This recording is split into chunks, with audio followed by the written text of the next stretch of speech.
share a hadith which is quite famous every time Ramadan approaches. And in this hadith, Ramadan is divided into 3 parts. The hadith goes as follows. This is a month, the first part of which brings Allah's mercy, the middle which brings Allah's forgiveness, and the last part of which brings forgiveness and itq from hellfire.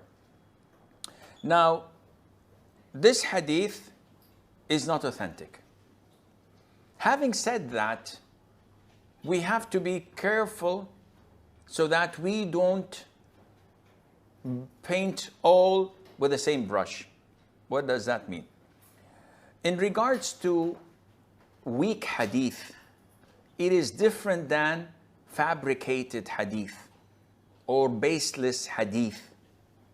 The weak hadith, some scholars would adopt it more than those who implement their own logic.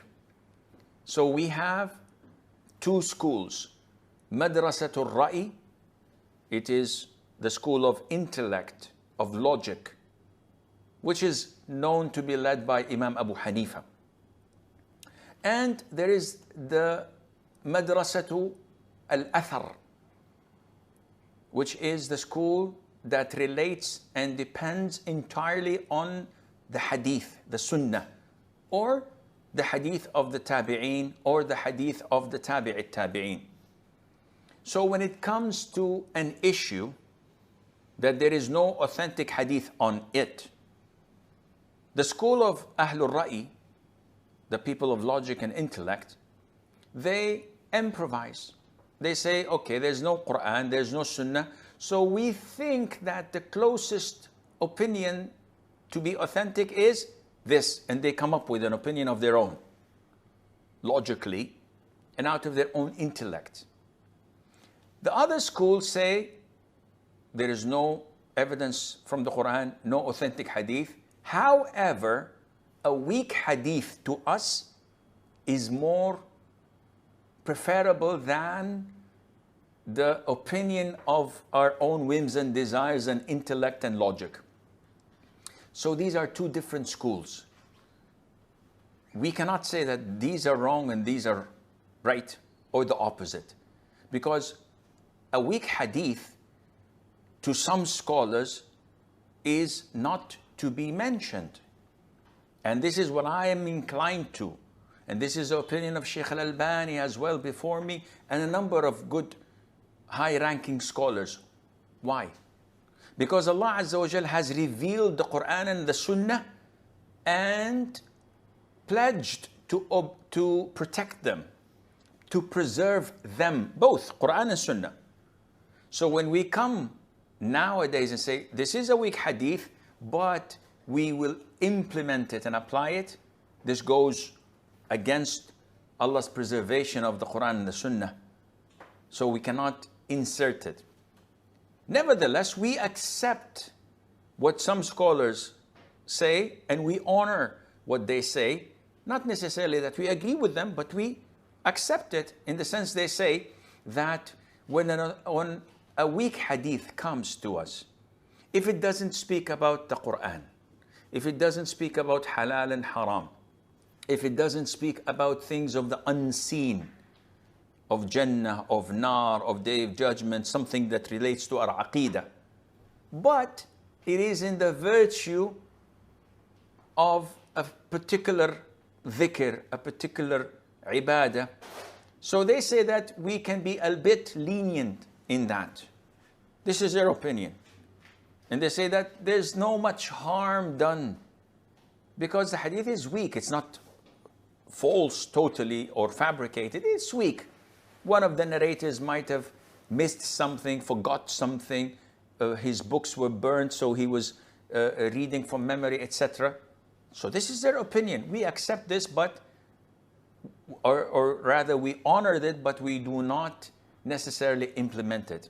So when we come to the hadith, أوله مغفرة وأوسطه رحمة وآخره عتق من النار, 1/3 is forgiveness, the middle third is mercy, and the third is setting off away from hellfire. This hadith is weak. So we do not implement it, because there is another hadith where the Prophet said, alayhi salatu wasalam, in every night of Ramadan, Allah has a portion of His servants set free from hellfire. And this hadith says that only in the last third. Now we've agreed that the last third of Ramadan has great importance because it includes Laylatul Qadr.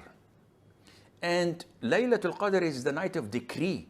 The Quran was revealed in it, and also the destiny of the whole universe is planned and decreed in it. And we have two types of destiny. The first type was preordained, was rewritten 50,000 years before Allah created the universe. In the authentic hadith, Allah Azza wa Jal, when He created the pen, He said to the pen, write. So the pen said, what should I write, my Lord? So Allah said, write the destiny of all of the creation until the day of judgment. The Prophet said, alayhi salam, this incident was 50,000 years before Allah created the creation. So whatever is written, this is written in the preserved tablet, in al-lawh al-mahfuz. No one knows what's in it except Allah Azza wa Jal. There is an annual destiny where Allah Azza wa Jal, on the night of decree, Laylatul Qadr, orders the angels and they write the destiny of the creation, their rizq, their provision, when they die, when they are born, for the next year. Unlike what people say and believe that this is done on the 15th of Sha'ban. I think they call it Shabi Barat, something like that. I don't know. I don't speak Urdu. Something like that, similar.